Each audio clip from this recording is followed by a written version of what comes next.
आपने physical disability क्यों बोला या डिफरेंटली एबल्ड क्यों नहीं बोला? अब मैं उसको जो भी टर्म यूज कर लूं, it will not change the fact that I do have a disability, but मेरे लिए लाइक सुबह उठना and to get out of bed is also a challenge. यार अगर मैं सोचती रहेगी कि मुझे इधर जाना और यहाँ पे सीढ़ियाँ हैं और मैं कैसे जाऊंगी, तो ऐसे तो मैं कहीं बाहर ही नहीं निकलूंगी। जो रैम्प्स होती हैं वो स्ट्रक्चरली भी इनकरेक्ट होती ये हैं। बहुत चीज होती है, ये हाय बेचारी देखो कितनी प्यारी है, क्या हो गया, like I hate the word बेचारी, I don't want to be labelled as a बेचारी। I stopped going to these wedding क्योंकि मुझे नहीं समझ होती थी ये बातें कि अच्छा ये कितनी प्यारी है बट देखो इसके साथ क्या हो गया। मुझे बहुत ज्यादा पैनिक अटैक्स होने लग गए, मुझे एंजाइटी अटैक्स होते थे एंड मुझे समझ नहीं आ रहा होता था कि मेरे साथ हो क्या रहा है। सोशल मीडिया पे पिक्चर नहीं लगाती थी और व्हील चेयर, मुझे होता था नहीं यार हर कोई ना मेरी व्हील चेयर को देखेगा, फिर मुझे जज करेंगे। We have very fulfilling life, it's not like है हम बेचारे घर में बंद कोने में पड़े रहते हैं। We are as human as anyone else.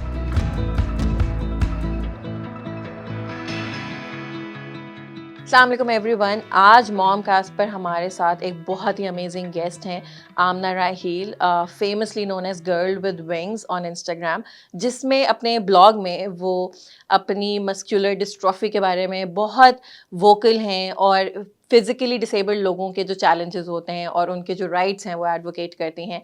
हम लोग नॉर्मली ये सोचते हैं कि फ़िज़िकली डिसेबल्ड लोग और जिनकी कोई डिसेबिलिटीज़ हैं तो वो एक बहुत मिजरेबल लाइफ गुजारते हैं और there is like a lot of stigma around this topic. लेकिन आमना से मिलकर जो फ्रेश पर्सपेक्टिव मुझे मिला और जितनी वो इंस्पिरेशनल हैं, this podcast was really insightful for me.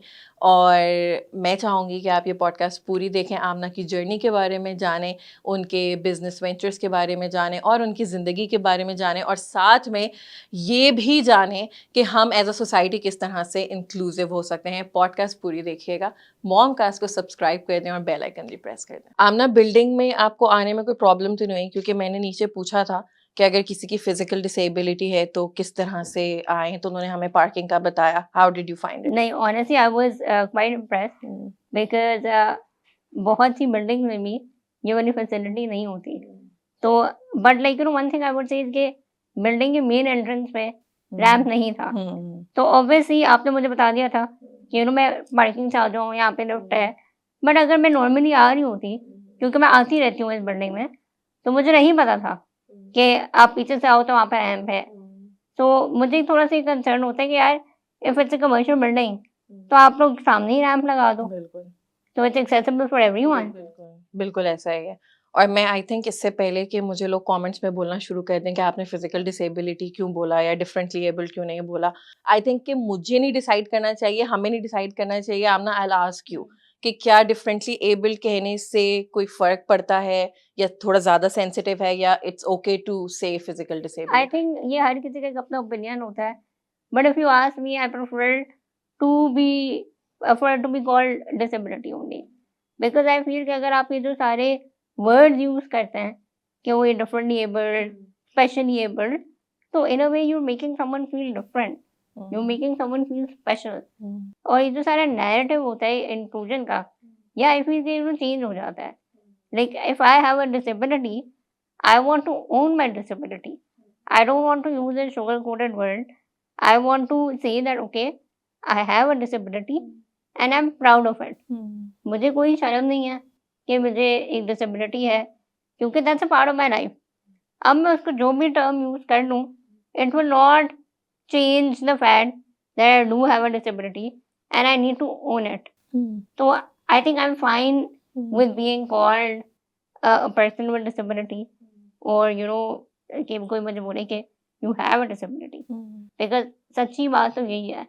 And I feel that आजकल हमारी सोसाइटी में there is so much conversation about using the correct terminology कि आप डिफरेंटली एबल्ड बोले हैं, स्पेशली एबल्ड बोले हैं, बट बिकॉज ऑफ दिस, लेकिन आप जो असल मकसद है इंक्लूजन का वो नहीं आप करते, लाइक इट, मतलब वो लॉस्ट हो गया कहीं। लोग इस जंग में रह गए कि यार आपने किसी को डिसेबल्ड बोल दिया, ऐसा आपने कैसे बोल दिया, डिफरेंटली एबल्ड बोले। बट यार अगर आप डिफरेंटली एबल्ड बोल रहे हो तो दैट मीन्स आप उनको इंक्लूड तो करो। आप कहीं कहीं इंक्लूड नहीं होते, पीपल विद डिसेबिलिटीज की रिप्रेजेंटेशन कहीं भी नहीं होती। तो आई फील कि instead of using and focusing so much on using कि आपने क्या वर्ड यूज करना है. हम्म इट्स बेटर कि आप वर्ड्स की जंग को छोड़ो एंड आप एक्चुअली मेन मकसद पे काम करो.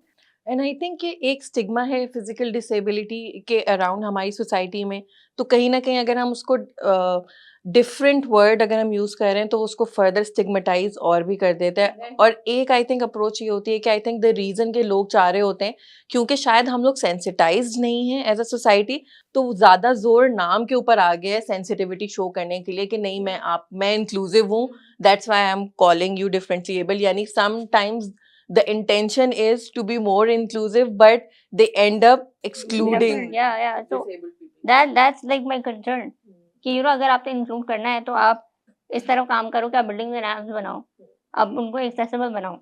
मतलब ऑनेस्टली मतलब मुझे लगता है कि I M one of the very few disabled people in Pakistan, क्योंकि मैं जब बाहर निकलती हूँ मैं देखती नहीं हूँ. Like there are barely any wheelchairs, there are barely any people with disabilities. चाहे आप मॉल चले जाओ या आप कहीं भी चले जाओ. So like that's one of the major issues in our country. अगर मैं कहीं बाहर ट्रैवल करती हूँ तो मैं देखती हूँ कि इतनी ज़्यादा व्हीलचेयर होती हैं हर जगह. Like there are wheelchair, there are people with different disabilities, वो घूम रहे होते हैं क्योंकि वहाँ पे इंक्लूजन में काम होता है instead of just like a word war. तो that is very important I feel. अगर आप एक चीज़ के लिए एडवोकेट कर रहे हैं तो फिर आप सही तरीके से उस चीज़ के लिए एडवोकेट करें ना. और कहीं ना कहीं ऐसा होता है कि जो फिजिकल डिसेबिलिटी है उन उसके जो चैलेंजेस हैं अगर हम हेजिटेट करेंगे या हमारी अपनी जो रिलक्टेंस है उसको अगर हम कह ही नहीं रहे कि ये डिसेबिलिटी है तो शायद हम उसको उसकी डेप्थ में अंडरस्टैंड ना कर सकें और फिर शायद हम उस तरह के चेंजेस अपनी सोसाइटी में ना कर सकें.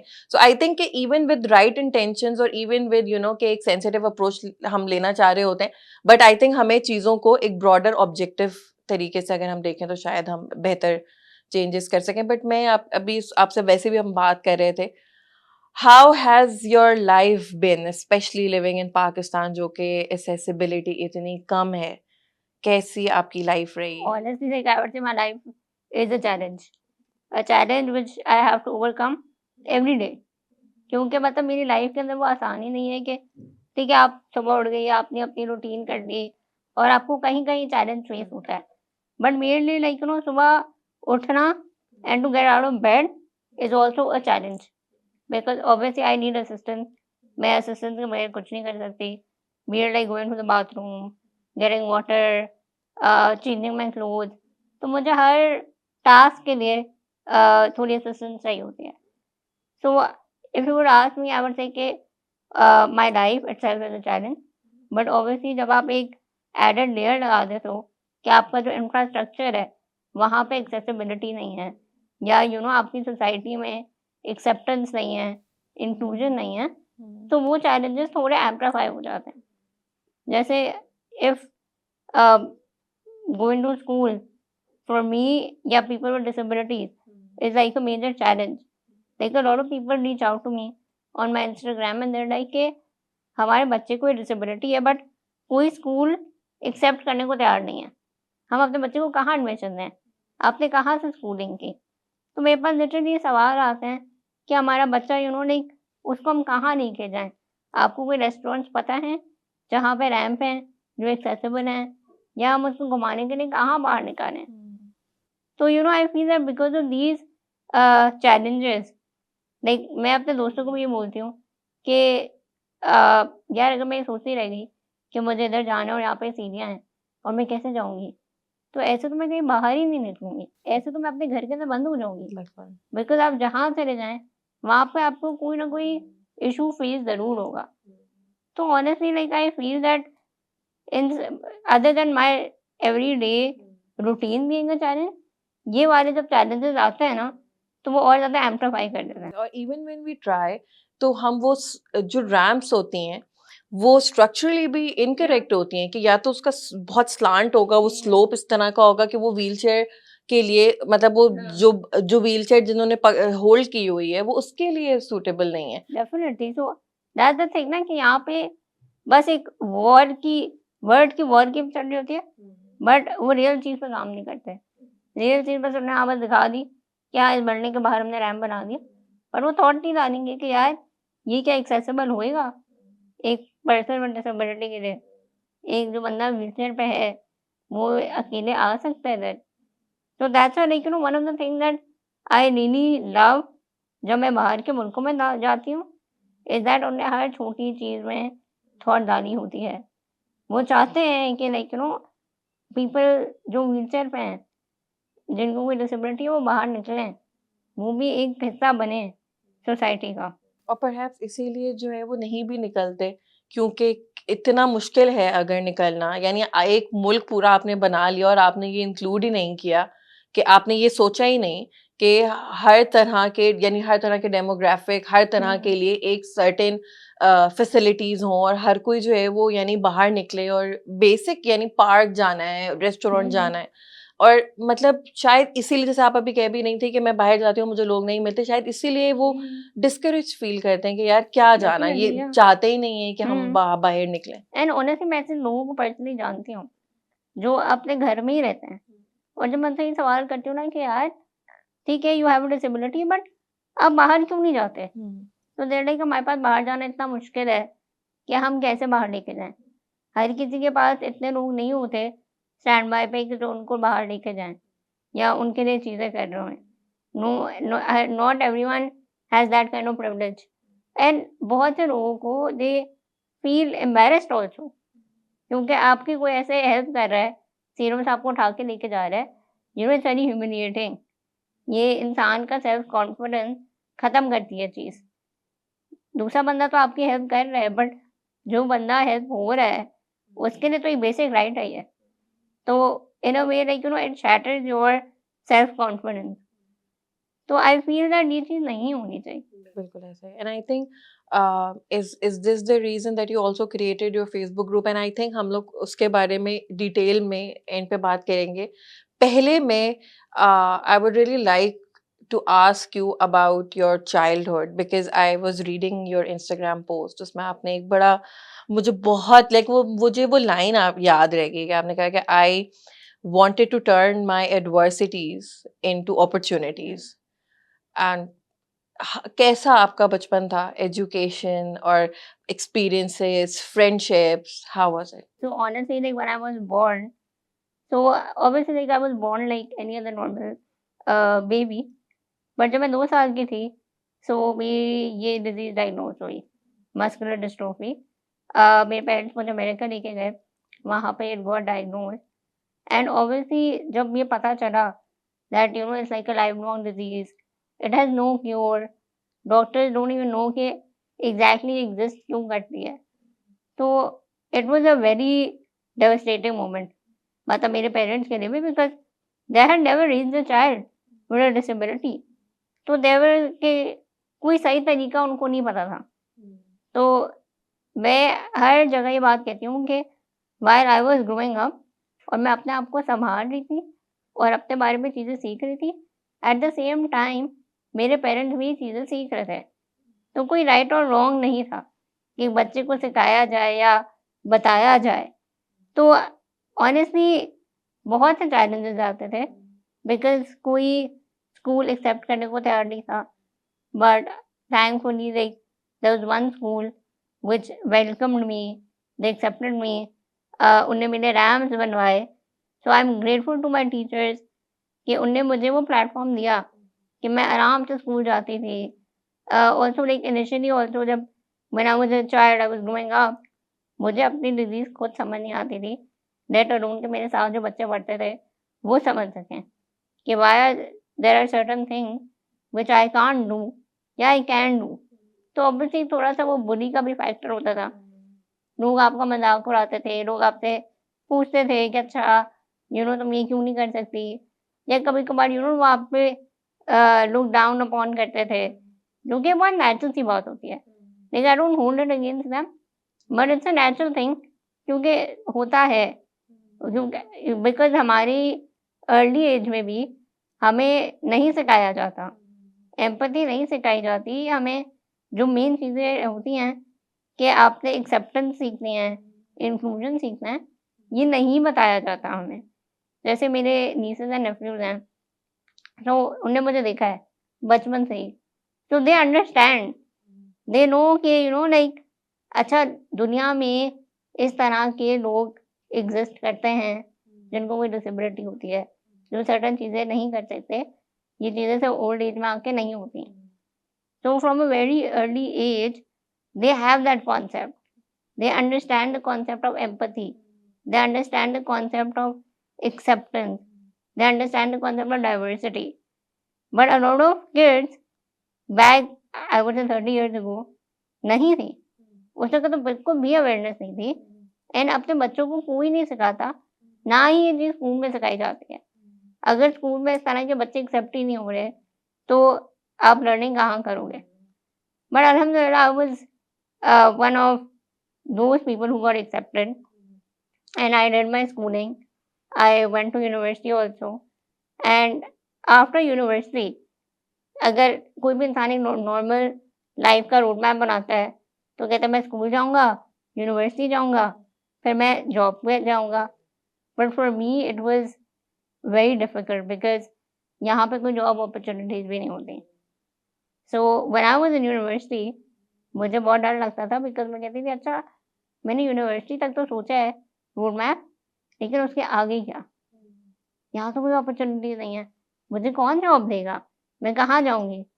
तो because of that fear I would just delay my graduation. Normally 4 साल लगता है आपको ग्रेजुएट करने में, बट मुझे इतना डर लग रहा होता था कि यार मेरी लाइफ का प्लान तो यहीं तक है।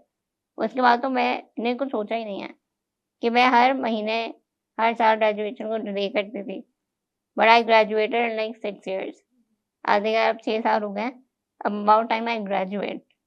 And when I graduated, after that I didn't have a plan because I think there are no job opportunities for people with disabilities in the market.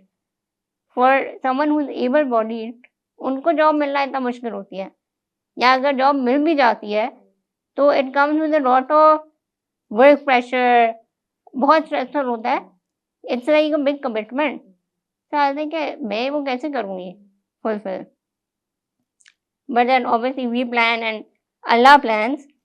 So I got a job also. Alhamdulillah, I'm still working. It's been 7 years. So I feel that life has been good.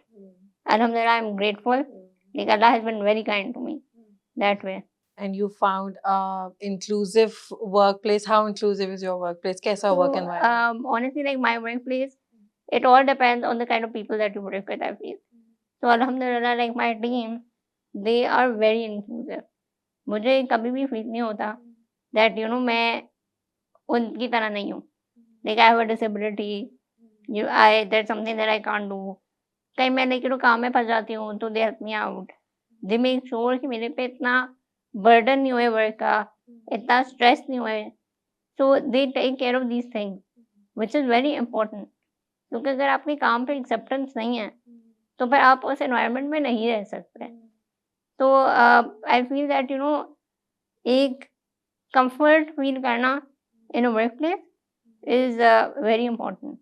क्या आपको लगता है कि इसमें discrimination का element आ सकता है कि क्या ऐसा होता है कि आपके कॉलीग्स या किसी को इस तरह से फील हो कि कि is it an extra favour being given to somebody? Do you feel कि इस तरह के इमोशंस कभी आपके इर्द गिर्द आपने महसूस किए हो? ऑनेस्टली लाइक होते हैं इस तरह के। अलहमदिल्ला मैंने कभी फेस नहीं किए। अगर किए भी हैं तो not for a very long time because it depends on the kind of organisation you are in. एंड ये सब ना ऊपर से आता है। If like the upper management is not inclusive and they are not empathetic, तो एक वो थोड़ा ट्रिकल डाउन इम्पैक्ट होता है। तो आई फील के obviously you have to be very vocal also. अगर मुझे कोई इशू होता है और मैं वो जाके रेज करती हूँ, तो फिर वो सॉल्व होता है। अगर मैं रेज ना करूँ, तो ऑब्वियसली किसी को पता ही नहीं होगा मैं क्या फेस कर रही हूँ। अब आपको 7 साल हो गए वर्क एक्सपीरियंस में। Are things getting better inclusivity के फ्रंट पे? क्या पाकिस्तान में आपको लग रहा है कि चीज़ें बेहतर हो रही हैं, या लोग जो हैं वो थोड़ा-सा प्रोग्रेस कर रहे हैं और थोड़ा-सा अवेयर हो रहे हैं? क्या हो रहा है ऐसा? ऑनेस्टली आई फील कि देयर इज़ अ चेंज। जैसे अगर मैं 7 साल पहले मैंने अगर अपनी एक जर्नी शुरू की थी करियर वाइज, तो उस वक़्त बिल्कुल अवेयरनेस नहीं थी। उस वक़्त देयर वाज़ ये कॉन्सेप्ट भी नहीं होता था कि कहीं कोई पर्सन विद डिसेबिलिटी एक ऑर्गेनाइज़ेशन में काम कर रहा है। But I feel that now organisation they are opening up opportunities for people with disabilities. चाहे उनका कोई कोटा होए, उनका एक अपना एजेंडा होए, बट वो हायर कर रहे हैं। और मैंने देखा है कि जितने भी लोग मैं जानती हूँ हू हैव अ डिसेबिलिटी, वो कुछ ना कुछ कर रहे हैं अपनी लाइफ में। अगर वो कुछ ना कुछ नहीं भी कर रहे, उन्हें अपने खुद का स्टार्टअप शुरू करा है। अगर if they are not working for someone, तो आई फील कि आपको ना एक वो चांस देना बहुत ज़रूरी है। एंड वो चीज़ आ रहा है, आई वुड से कि हम it's not like we are 100% there, क्योंकि एक माइंडसेट चेंज करने में, एक्सेप्टेंस आने में बहुत मुश्किल होता है। But that change is coming. जैसे आपने मुझे अपने पॉडकास्ट में बुलाया है, तो you know like that's also a big change, it's a big thing. क्योंकि 7 साल पहले मैं नहीं सोच सकती थी कि कोई ऐसा प्लेटफ़ॉर्म होए या पॉडकास्ट होए जहाँ किसी पर्सन विद डिसेबिलिटी को रिप्रेजेंटेशन के लिए बुलाया जाए, क्योंकि हम मीडिया में नहीं देखते। बिल्कुल ऐसा ही है। नहीं, हमारे लिए तो it's a big honour that you are here, और हम काफ़ी टाइम से प्लान भी कर रहे थे, आई नो। और हमें महीने से ऊपर हो गया कि हम, but I am so happy and I was so excited because I have been following you for a while. बल्कि मैं आपको एक बात बताती हूँ, मैं कब से फॉलो कर रही थी, अच्छा मुझे आपका नाम नहीं पता था, but I know you with a girl with wings. तो एक दफ़ा मैं इधर थिएटर पे ना लंच कर रही थी एंड आई सॉ यू, और उस टाइम मैंने कहा कि दिस इज़, ये तो वही गर्ल विद विंग्स है। मेरे हस्बैंड बैठे थे, कहे तुम मिल लो जाके, and you know like I was like पता नहीं, और उस टाइम पे मुझे हो रहा था, मैं कहा मैं जाती हूँ, मैं बोलती हूँ कि आप आएँ, हम लोग ना हाँ, पॉडकास्ट करेंगे साथ में। हाँ। But then there was also that reluctance, but I am so happy that I you know finally I but managed to reach there's a out right to time you. for everything. Yes, So I think this is last year maybe. so I feel that जैसे मैं अपने Instagram पे भी बहुत active होती हूँ और अपनी लाइफ के बारे में बहुत लगा रही होती हूँ चीज़ें। So the whole point of doing that is to tell people that ठीक है, if a person of disability, like we have very fulfilling lives. It's not like है हम बेचारे घर में बंद कोने में पड़े रहते हैं। We're as human as anyone else. हम वो सारी चीज़ें करना चाहते हैं और कर सकते हैं, जो कोई भी एक एबल बॉडीड करता है। तो मुझे नहीं लगता कि अपनी लाइफ में मैं कोई ऐसी चीज़ में मिस आउट कर रही हूँ, जो एक नॉर्मल एबल बॉडीड करता है। I feel like exactly. अल्हम्दुलिल्लाह, लाइक ऑब्वियसली इट्स अल्लाह at the end of the day कि मैं सब कर रही हूँ। तो I want to tell people that कि you know like there is positivity also in hardship, और अल्लाह आपको वो एहसानी देता है, अगर वो आपको कोई मुश्किल भी दे रहा है। और ये इतना इम्पोर्टेंट पर्सपेक्टिव है आमना, जो आपने बोला, इट्स सो इम्पोर्टेंट, क्योंकि हम लोग ना बड़े अपनी छोटे से बबल में रहते हैं। हमें लगता है कि जो दुनिया हमारी है, जो जिंदगी हमारी है, बस यही दुनिया है। और ऑल्सो हमारा जो एम्पैथी की भी हम बात कर रहे थे, एम्पैथी ना बड़ी मिसगाइडेड है। वो एम्पैथी और सिंपैथी ना बड़ी बड़ी कॉन्डिसेंडिंग तरीके से हम लोग सिंपैथाइज कर रहे होते हैं। हमें ये लग रहा होता है, नॉर्मल आवाम को ये लग रहा होता है कि वो शायद इस तरह से अगर बात करेंगे कि यू नो, आप जैसे आप अभी कह रही थी कि एम्पैथी नहीं है, लेकिन अगर कोई कोशिश भी कर रहा है तो वो सिंपैथी इतने कॉन्डिसेंडिंग तरीके से कर रहा है कि वो मिसगाइडेड है। डेफिनिटली, लाइक जैसे like I hate the word बेचारी। I don't want to be labelled as a बेचारी, क्योंकि मैं बेचारी नहीं हूँ। तो ऑब्वियसली ये बहुत चीज़ होती है कि हाय बेचारी देखो, कितनी प्यारी है, क्या हो गया इसके साथ? And like this is one of the comments, जब बहुत पहले ना मैं शादियों में जाती थी, तो one of the reason that I stopped going to these random weddings is क्योंकि मुझे ऐसे कमेंट्स मिलते थे। लाइक बचपन में मेरी अम्मी को लगता था कि मेरी कोई सोशल लाइफ नहीं होएगी और मैं अपनी लाइफ में कुछ नहीं कर रही होंगी, तो she would take me to all these wedding कि अच्छा चलो घर से बाहर निकलो, सोशलाइज़ करो, वरना तुम कैसे जाओगी? सो मुझे बहुत गुस्सा आता था कि यू नो मतलब मैं क्यों जा रही हूँ इन रैंडम वेडिंग्स में? लाइक वहाँ पर जो सारी ये आंटीज़ होती थी, उनके कमेंट्स सुनने। So I stopped going to these weddings for a very long time. मैं नहीं गई, क्योंकि मुझे नहीं सुननी होती थी ये बातें कि अच्छा ये कितनी प्यारी है, बट देखो इसके साथ क्या हो गया। मेरे डिसेबिलिटी का मेरे प्यारे होने से कोई कनेक्शन नहीं है। And just because I have a disability that does not mean कि I am no longer beautiful, because everyone is beautiful in their own way. तो ये जो हमने सारे स्टैंडर्ड्स बनाए हुए हैं अपने दिमाग में, ये नहीं होने चाहिए।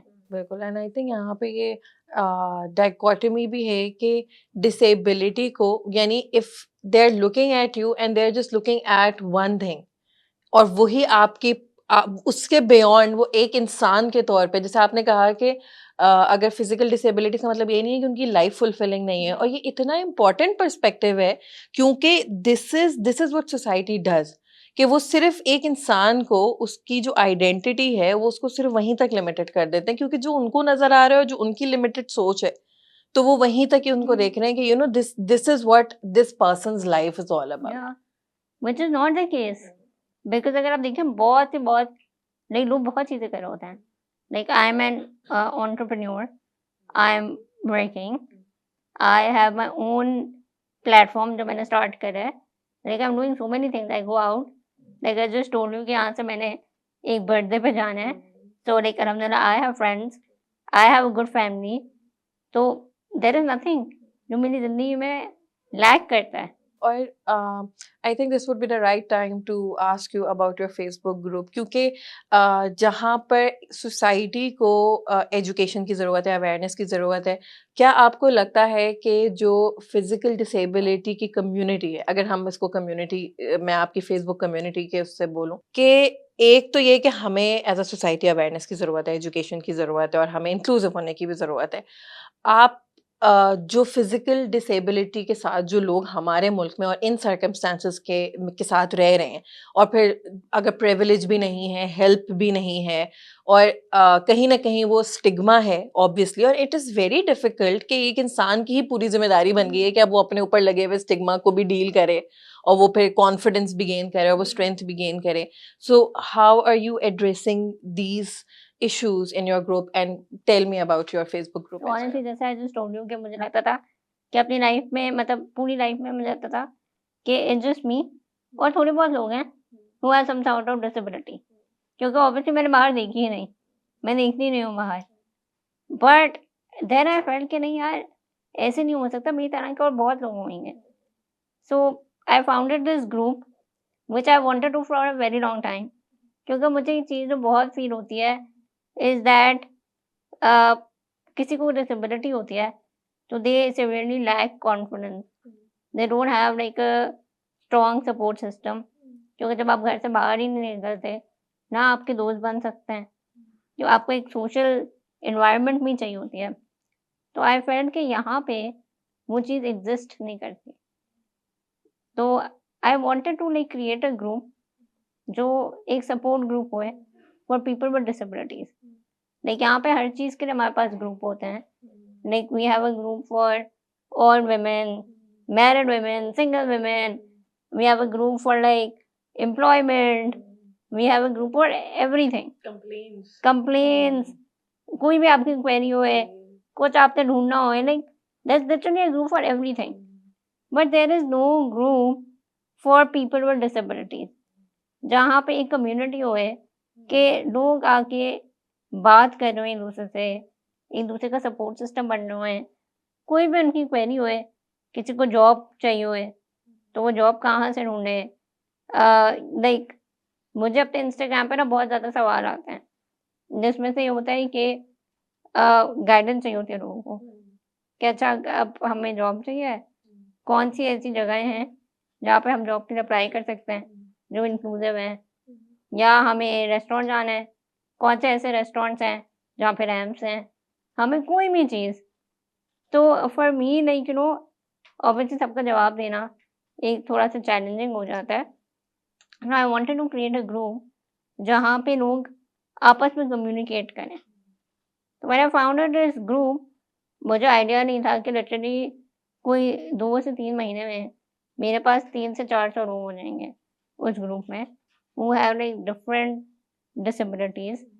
And you know it's like when a community comes together and shares ideas, तो आपको बहुत तरह से एक थोड़ी एजुकेशन मिलती है और नॉलेज में आपका इज़ाफ़ा होता है कि अच्छा इस एस्पेक्ट से तो मैंने सोचा ही नहीं कि इतनी ज़्यादा डिसेबिलिटीज़ हैं दुनिया में डिफरेंट टाइप की एंड इतना कुछ करने को है और सीखने को एक-दूसरे से।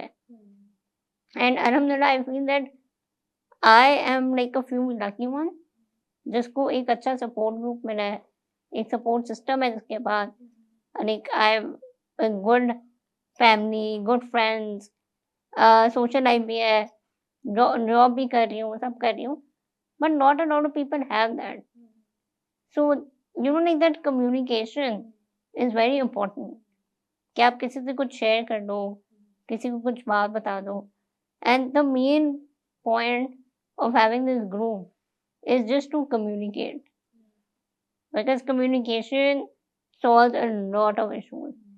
अब जैसे मेरे ग्रुप में लाइक अक्सर लोग इस तरह बात कर रहे होते हैं कि आज मेरा दिन बहुत बुरा गुजरा क्योंकि किसी ने मुझे ये कह दिया और मुझे नहीं पता कि मैं किससे बात करूं। तो लोग आकर उसको सपोर्ट कर रहे होते हैं कि अच्छा तुम ऐसे जवाब दो, तुम ये करो, थोड़ी अपनी लर्निंग शेयर कर रहे होते हैं।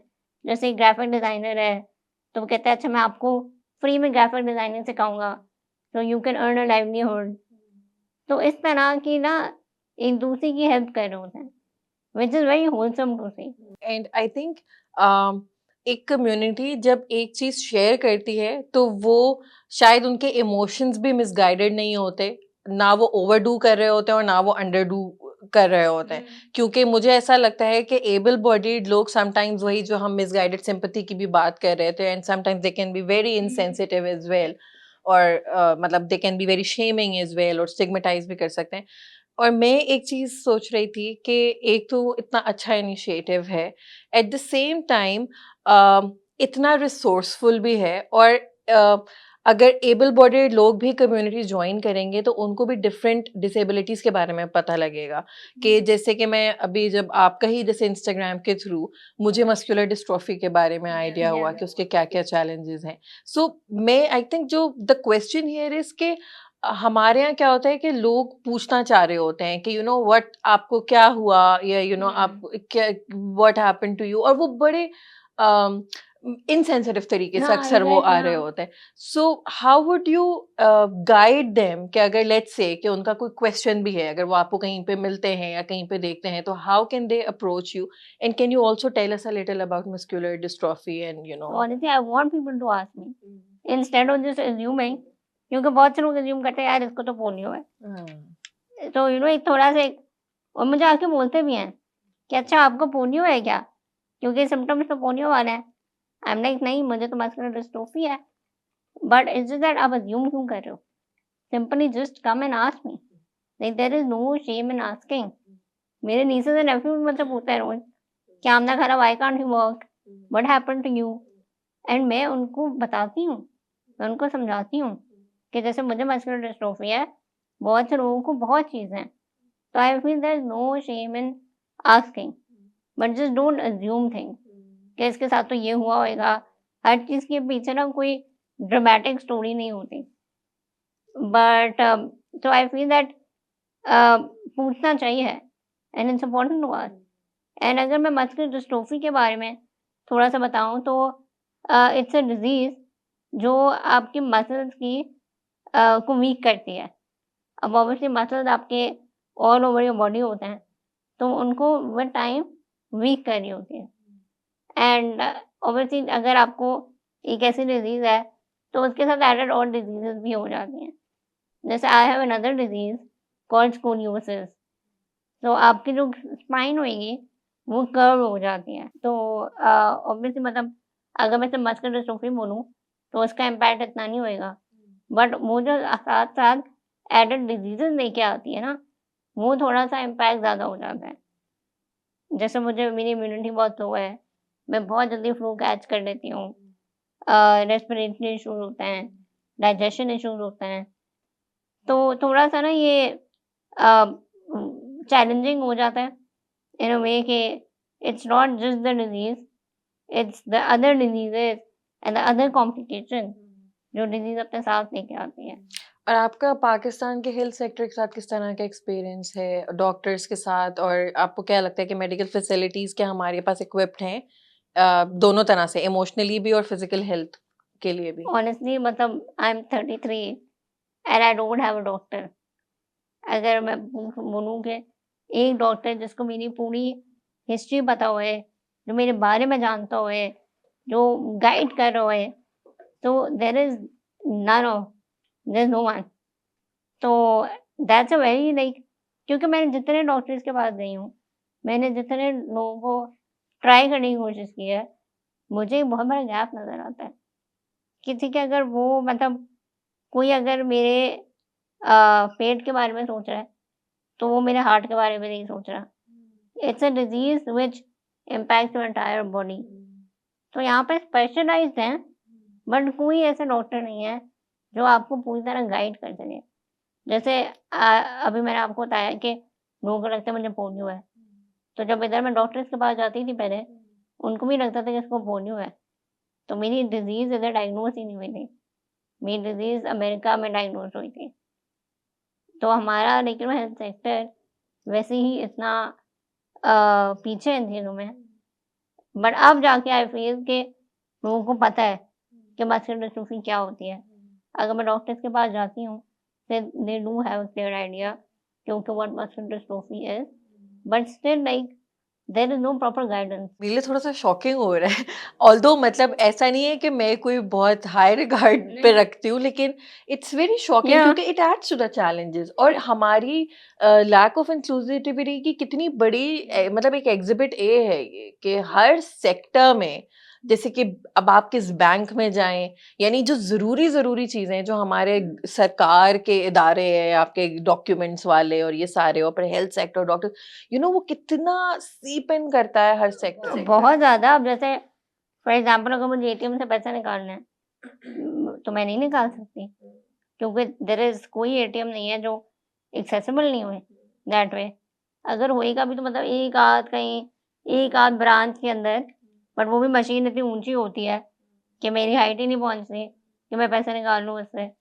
तो that's a challenge for me कि मैं किसी को ढूँढूँ कि अच्छा यार प्लीज़ मेरे लिए एटीएम चले जाओ, पैसे निकाल दो। मैं खुद नहीं कर सकती वो चीज़। अब मतलब अगर नियत हो, अगर हमारी स्टेट की इंटेंशन हो और विल हो, तो ऐसा नहीं है कि ये कोई बहुत इम्पॉसिबल मुश्किल चीज़ें हैं। इसके लिए आपको सिर्फ़ एक सर्टेन स्पेक्ट्रम चाहिए, और आपको जो है ना वो अपने बबल से निकलने की ज़रूरत है, एंड आई थिंक मतलब ये इतना कोई मुश्किल काम नहीं है कि हमसे नहीं होगा। एग्ज़ैक्टली। आई मीन पहले एक रैंप तो सही बनाने हैं, फिर जाके ये तो पार्ट 2 होएगा चीज़ों का।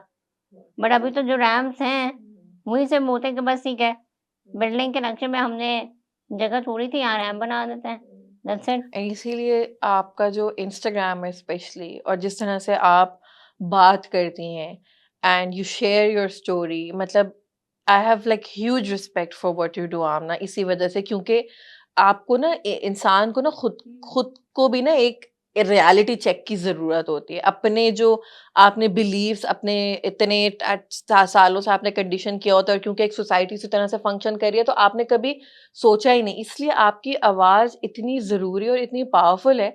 लेकिन एट द सेम टाइम मैं जो करेज आपका है और जो स्ट्रेंथ दैट इट रिक्वायर्स जो आप कर रही हैं, मतलब मैं उसको भी वो नहीं करना चाहती। यानी मैं सिर्फ़ इसको ग्लोरीफाई नहीं करना चाहती, मैं एट द सेम टाइम इस चीज़ को भी कंसिडर करती हूँ कि क्या आसान नहीं होता अपनी स्टोरी के बारे में आकर बताना, और अवेयरनेस रेज़ करना, ये it's not easy. how has your mental health been, and what are your self care techniques, agar if you follow some? Honestly अगर आप मेंटल हेल्थ की बात करें तो I am like a huge advocate of mental health, because I have been through some of the very dark times in my life. क्योंकि since there is no guidance और आपके लिए कोई रूल बुक नहीं होती कि आप अपनी मेंटल हेल्थ को ऐसे बहुत अच्छा रख सकते हैं, but at the same time जब आपके फिजिकल चैलेंजेस आते हैं ना, तो आपके इमोशनल चैलेंजेस को भी वो बहुत एम्पलीफाई करते हैं, and no one talks about it कि with physical challenges there will be emotional challenges as well. जैसे लाइक आई जैसे 2013 it was like a very dark period of my life. I mean, I don't think I've talked a lot about it, and मैं ज़्यादा बात नहीं करती because for me it was very, very difficult. In 2013, like something happened with me, and it was like a huge trauma. And I was recovering. मुझे like बहुत बुरा pneumonia हो गया था और मैं बहुत बीमार हो गई थी, and I was recovering from it. But उसने मेरा PTSD ट्रिगर कर दिया. Like once I got better, तो मुझे PTSD हो गया बिकॉज़ इतनी बीमारी के बाद आपको ना समझ ही नहीं आ रहा होता कि आपके साथ हुआ क्या-क्या है। एंड वंस दैट हैपेंड, मुझे नहीं पता था कि मुझे पीटीएसडी है, पर मुझे बहुत ज़्यादा पैनिक अटैक्स होने लग गए, मुझे एंग्ज़ायटी अटैक्स होते थे एंड मुझे समझ नहीं आ रहा होता था कि मेरे साथ हो क्या रहा है। Honestly during that time I went to every doctor that I could think of. मैं कार्डियोलॉजिस्ट के पास गई। Every day I would wake up and I would diagnose myself with a new problem कि अच्छा है शायद मेरा heart के साथ ना कोई प्रॉब्लम हो गया है, क्योंकि मसल तो आपकी बॉडी में हर जगह है। फिर मैं कहती थी अच्छा यार पता नहीं शायद मेरी ना स्पाइन और कर्व हो गई है, मेरा स्पोंडिलोसिस वर्स हो गया है। और जब मीडिया के पास में जाती थी, अच्छा may be it's a lung issue कि मुझे ऐसे फ़ील हो रहा है, तो मैं पल्मोनोलॉजिस्ट के पास जाती थी। तो honestly like I went to every doctor और वो मुझे हर कोई कहता था you are absolutely fine, there is nothing wrong with you. And मुझे समझ नहीं आता था कि सारे डॉक्टर्स कह रहे हैं कि कुछ नहीं है, सारी रिपोर्ट्स मेरी ठीक आ रही हैं, then why am I feeling so miserable. Like मैं सोती नहीं थी, पूरी रात पता नहीं मैं जाग के गुज़ारती थी। मुझे कॉन्स्टेंटली मुझे क्रेज़ी पैल्पिटेशन होती थी, मुझे बहुत वियर्ड सिम्पटम्स होते थे, जो कि मुझे समझ ही नहीं आता था क्यों हो रहा है। But then I started googling a lot. तो मैंने गूगल कर के, पढ़ के खुद अपने आप को मैंने सेल्फ डायग्नोज़ करा और फिर मुझे पता चला अच्छा ये तो एंग्ज़ायटी है, ये तो पीटीएसडी है। And that's how I got to know about all this कि ये एक्चुअली टर्म्स क्या होते हैं। अगर आपको एंग्ज़ायटी है, तो how are you supposed to feel? And depression है, तो how are you supposed to feel that way? उससे पहले तक मुझे टर्म नहीं पता थे, क्योंकि ना हमें बताया जाता है, ना हमें और कुछ कहा जाता है। And then there is a lot of stigma attached to it as well. तो like when I went to my parents, I मेरा अब तक आपको डायग्नोज़ कर दिया और आई एम श्योर ये एंग्ज़ायटी है, but I need a professional to tell me कि ये एंग्ज़ायटी है। अब उस वक़्त तो ऑनेस्टली मुझे पता नहीं होता था कि साइकोलॉजिस्ट क्या होता है, साइकियाट्रिस्ट क्या होता है, थेरेपिस्ट क्या होता है। For me these were just terms, right? So I told my parents कि like I have diagnosed myself, but take me to my psychiatrist ताकि मुझे वो बताएँ कि क्या है। तो उन्होंने मुझे आके बोला बेटा तुम पागल थोड़ी हो, तुम हमसे बात कर लो ना, तुम्हारे दिल में ऐसी क्या बात है, तुम हमसे बात कर लो। एंड आई सेड मेरे दिल में कोई बात नहीं है और मुझे नहीं समझ आ रही मुझे क्या हो रहा है। जब आपको पता ही नहीं है कि आपकी body react in a certain way क्यों कर रही है, तो फिर आप क्या बताओगे किसी को? क्योंकि आपको खुद वो चीज़ पता नहीं होती। And then I told them कि भई या तो आप मुझे लेके जा रहे हो साइकियाट्रिस्ट के पास या मैं खुद चली जाऊँगी। उस वक़्त मुझे नहीं पता था कि साइकियाट्रिस्ट क्या करते हैं, क्या होता है, बस मुझे पता था कि ठीक है वो आपकी मेंटल हेल्थ के लिए है। तो दे टूक मी टू अ साइकियाट्रिस्ट, वहाँ पे I got diagnosed with like a panic disorder and बस like it's a part of my life now। अब मुझे होता है कि एंजाइटी होती है, पैनिक अटैक्स होते हैं, तो बट आई फील दैट अगर मुझे पता होता उस वक़्त कि क्या चीज़ें हैं और मुझे नॉलेज होती, तो मैं बहुत ज़्यादा डिफरेंटली डील करती। For me it took around 3 to 4 months to figure out कि what was happening to me and that's a very long time. उस 3 से 4 महीने में my condition got really bad. So had I known मेरे साथ वो चीज़ नहीं होती। And you were also, I'm so like, you also listen to your body. कि आपको आप you were so attuned with your body। मुझे ऐसा लगता है कि जब हम एक डिसेबिलिटी के बारे में बात करते हैं, मुझे ऐसा लगता है कि एक जो बहुत बड़ी डिसेबिलिटी एक इंसान के अंदर हो सकती है ना, जो मेंटल उसका ब्लॉक होता है, अपनी ही बॉडी के साथ जब वो अट्यून नहीं होते। डेफिनिटली हाँ। तो लाइक जैसे let me tell you another instance when I was 12 years old. तो बेसिकली जब तक मैं 12 साल की थी, I could walk, and then obviously my condition वो इतनी डिटीरिएट हो गई कि मैंने चलना छोड़ दिया एंड मैं व्हीलचेयर पे आ गई। तो ऑब्वियसली जब मेरे साथ वो चीज़ हुई, अब एक 12 साल के बच्चे को क्या पता होता है चीज़ें? कुछ भी नहीं पता होता, बट व्हेन दैट हैपेंड मुझे for me it was a trauma कि क्या हो गया मेरे साथ एकदम से। बट मैं उस चीज़ को डील नहीं कर सक रही थी, मुझे डील नहीं करना आया था, सो आई वेंट इनटू डिप्रेशन। मैंने बात करना छोड़ दी, मैं किसी से बात नहीं करती थी। I would just like do my own thing. But लोगों को लगता था कि अच्छा इसका ना टीनेज फेज़ आ गया है, तो ये अब रिबेलियस बन गई है, इसके अंदर ना एटीट्यूड आ गया है। But no one could see कि मेरे दिमाग में क्या चल रहा है, कि मैं क्यों इस तरह हो गई हूँ अचानक से, from being super talkative to being so quiet. तो my dad figured it out कि अच्छा ये इसके साथ तो इसको तो डिप्रेशन हो गया है या इसके साथ तो कोई मसला है। So then he got me a pet dog कि इसका थोड़ा दिल लगे। But I feel that that dog changed my life because मैं बेहतर होने लग गई विद टाइम। तो अब ऑब्वियसली अब मैं जाके सोचूँ, उस वक़्त तक मुझे नहीं पता था कि अच्छा मैं डिप्रेशन में थी या मेरे साथ हुआ क्या था। अब मैं जाके सोचूँ तो आई एम लाइक अच्छा मुझे ज़िंदगी का सबसे पहला panic attack at the age of 12 हुआ था। ये डिप्रेशन में जब मैं गई थी, तो that was at the age of 12, but no one knew that, even I didn't know that. और हमारे यहाँ जो है वो इतना ज़्यादा डिस्करेज करते हैं अब कि आजकल बच्चों को एंजाइटी और डिप्रेशन और सबके पता या है और ये हर बात पे बोलते रहते हैं।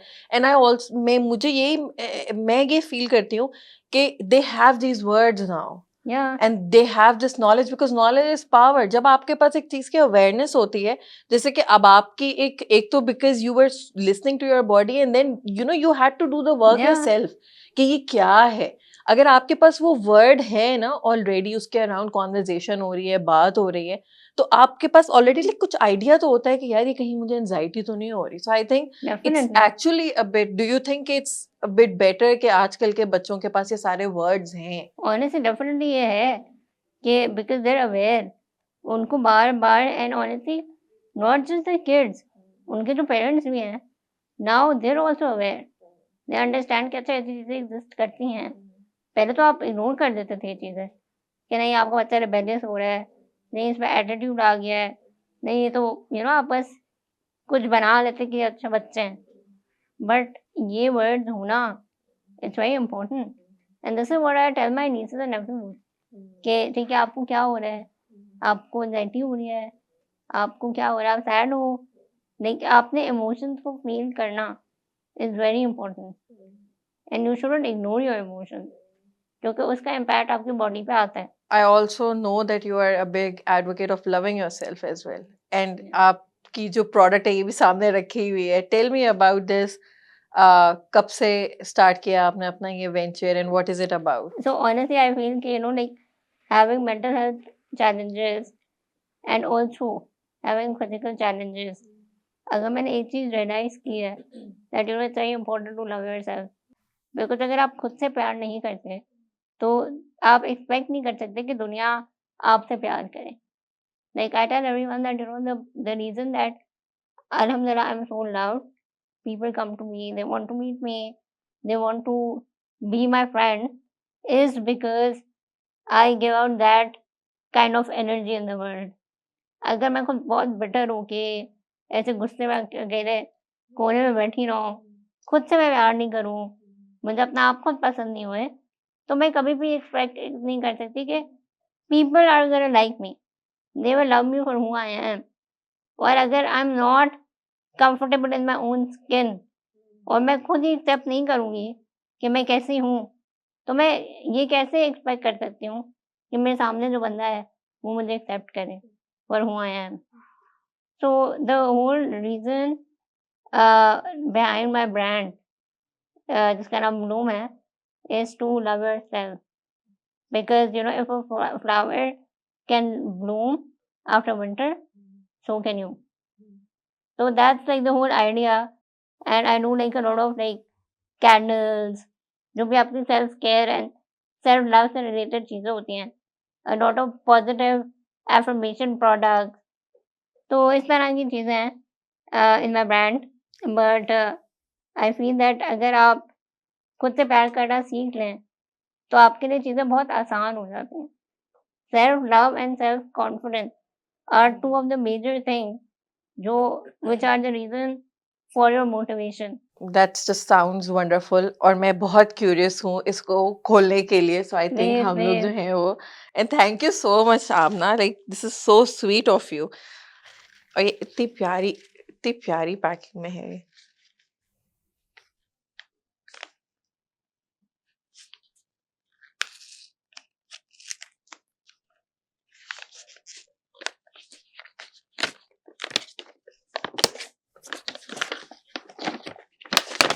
So basically these are tea coasters Oh, oh with wow.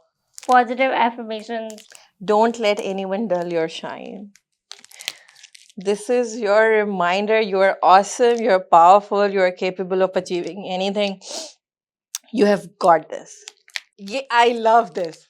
Main character energy. ये बहुत ये ज़रूरी है। बहुत जरूरी है यार, ये जानना। आपने वो डायलॉग नहीं सुना? मैं अपनी फेवरेट हूँ। Awesome, और ये भी बहुत क्यूट है।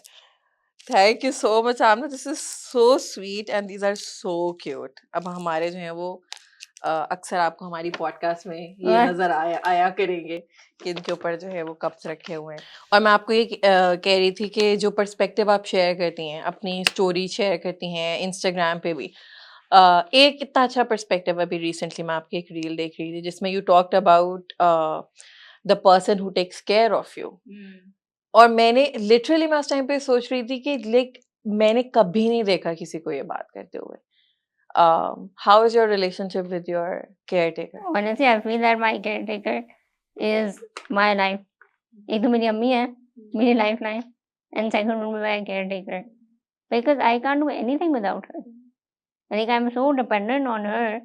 And imagine कोई इंसान आपके लिए 24/7 अवेलेबल है, be it during the day or during the night.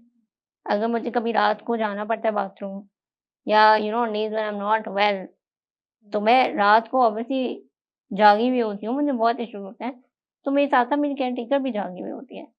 अगर मैंने ऑफ़िस जाना है, तो वो she goes with me, she has to be ready for office as well. If I had to come here, she had to be ready on time.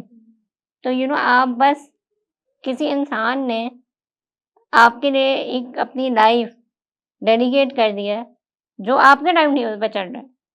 Not everyone can do that, and I feel that it's a very exhausting job because you have to ignore yourself and आपने किसी और के बारे में पहले सोचना है। चलो आप अपनी माँ से तो एक्सपेक्ट कर सकते हैं that your mother and your father, there are like two people, your parents जो ये विलिंगली कर लेंगे, but to find a third person जो विलिंगली ये करे और जो अंडरस्टैंड करे इज़ वेरी इम्पोर्टेंट। एंड आपके साथ ऑब्वियसली जब कोई रह रहा होता है, you build like an emotional bond with that person as well. And I am not saying कि हर वक़्त मैं बहुत ही हैप्पी रहती हूँ। I have my own tantrums as well. मुझे भी फ्रस्ट्रेशन होती है, मुझे भी गुस्सा आता है, मेरे भी मूड स्विंग्स होते हैं, जो हर इंसान के कहीं न कहीं होते हैं, एंड कभी-कभार वो मेरी केयरटेकर पे निकलते हैं। So for like someone to understand that कि अच्छा अब मुझे डाँट दिया तो बट कोई बात नहीं, या अच्छा आज मूड नहीं अच्छा, अच्छा आज टेंशन में हूँ, या आज कोई है मसला। To understand all these things for a third person is very important, and at the same time it is very difficult also because आज के ज़माने में कोई किसी की बुलशिट नहीं लेता, कोई किसी की बात नहीं सुनता, whether you're paying them or you're not paying them. But for a third person not to say oof to you कि आप तो मुझे कैसे बोल दिया, या not to argue with you, but to understand कि अच्छा ठीक है आज ना ये मसला है, आज मूड ऑफ है, या आज दिन नहीं अच्छा गुजरा, इट्स वेरी इम्पोर्टेंट। तो आई फील कि ये एक रोल है जो नो वन टॉक्स अबाउट। हर कोई इसको बहुत लाइटली लेता है, हर कोई इसको बहुत इग्नोर करता है। But honestly if I am here today it's because of my caretaker. If I'm looking so well dressed, it's because of her. So I would say that my caretaker is like my I lifeline. Am so happy to know this as well. मैं आमना, मैं भी 2-3 दफ़ा मैं जब आप बात कर रही थी, पिछले 2-3 सवाल जो मैंने आपसे पूछे, उसके जवाब जब मैं सुन रही थी तो मेरे ज़हन में ये चल रहा था कि मैं आपको बोलूँ लेकिन ये तो इतना मुश्किल काम है आमना। मतलब आप इतने कन्वीनिएंटली कह रही हैं कि जब तक आप अपने आप को नहीं एक्सेप्ट करेंगे, और फिर मैं ये सोच रही हूँ कि मतलब ये कहने सुनने में तो बहुत एक आसान सी चीज़ है। लेकिन ये करना और ये अवेयरनेस होना, इस ये लेवल ऑफ अवेयरनेस एक तो अचीव करने का एक पेन है, और फिर उसको प्रैक्टिस करना, it's very difficult. And I just really hope, like in my mind, like I was thinking, I really hope that you are taking care of yourself because it's not easy. I know, honestly for a very long time. It's not like मैंने अपने आप को overnight accept कर लिया and I've been like this forever. But I was a very shy kid. मतलब मैं I wasn't comfortable in my own skin. मैं हर किसी को बोलती हूँ कि जब मैंने अपनी जर्नी शुरू की थी, तो मैं ऐसी होती थी कि मैं अपनी सोशल मीडिया पे पिक्चर नहीं लगाती थी ऑन अ व्हीलचेयर। बिकॉज़ मुझे होता था नहीं यार, हर कोई ना मेरी व्हीलचेयर को देखेगा, फिर वो मुझे जज करेंगे और फिर वो मेरे बारे में बातें करेंगे कि ये तो व्हीलचेयर पे है, इसका तो कोई राइट नहीं बनता कि ये लिपस्टिक लगाए या ये तैयार होए या ये अपनी पिक्चर लगाए। So I would question myself a lot. But then like one day I realized that Amna, your purpose in life is bigger than that. You can't change anyone's perspective जब तक तुम अपने आप को खुद accept नहीं करो, जब तक you're not comfortable in your own skin. So if you can't do that, you can't expect कि कोई तुम्हें एक्सेप्ट कर ले, एंड दैट्स वेरी इम्पोर्टेंट। अगर तुमने किसी और के लिए आवाज़ बनना है, अगर तुमने अपना मैसेज लोगों तक पहुंचाना है कि that places should be inclusive, that advocate करना है तुमने, तो तुम्हें अपने आप को एक्सेप्ट करना पड़ेगा। You will have to love yourself, you will have to be confident, you will have to be vocal, and the price of all that is to leave behind your shyness and to leave behind the fact that you can't accept yourself. That's the price of it. And I think that's not a bad price to pay for like bringing positivity and to bring that message to other people. तो बस आई feel कि आप बस एक चीज़ अपने दिमाग में सोच लेते हैं ना, तो अल्लाह आसानियाँ पैदा करता है। And that's what happened with me. Well, all my best wishes for everything that you are doing. और जो एडवोकेसी आप कर रही हैं वो बहुत इम्पोर्टेंट है, इस सोसाइटी को वो पर्सपेक्टिव देने के लिए और वो रियलिटी चेक देने के लिए, दोनों की भी। थैंक यू सो मच कि आप नहीं, आज thank आई, you for आपने having me. इतना टाइम निकाला और हम फाइनली हमने ये आज पॉडकास्ट कर लिया। Thank you so much for this gift as well. And I think जाते जाते if there is any message कि हम कैसे अपना रोल प्ले कर सकते हैं और कैसे लोगों की जो जिनकी फिजिकल डिसेबिलिटीज हैं उनकी लाइफ में एक बेहतर रोल तो आई वोंट से, लेकिन हम उनकी जिंदगी आसान कैसे बना सकते हैं, अगर आप हमारी ऑडियंस के लिए वो message. Honestly, just by accepting them. मतलब a person with disability, उनको किसी और चीज़ की ज़रूरत नहीं होती, उनको सिर्फ एक्सेप्टेंस की ज़रूरत होती है। जो आपकी बेसिक नेसेसिटीज ऑफ लाइफ हैं, accessible education, accessible places, accessible malls, accessible emotions, कि किसी बंदे से वो कनेक्ट कर सकें।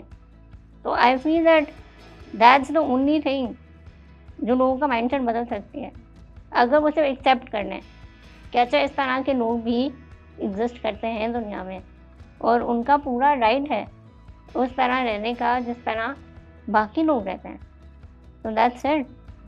That will make things 10 times better. Inshallah. Thank you so much. Thank you.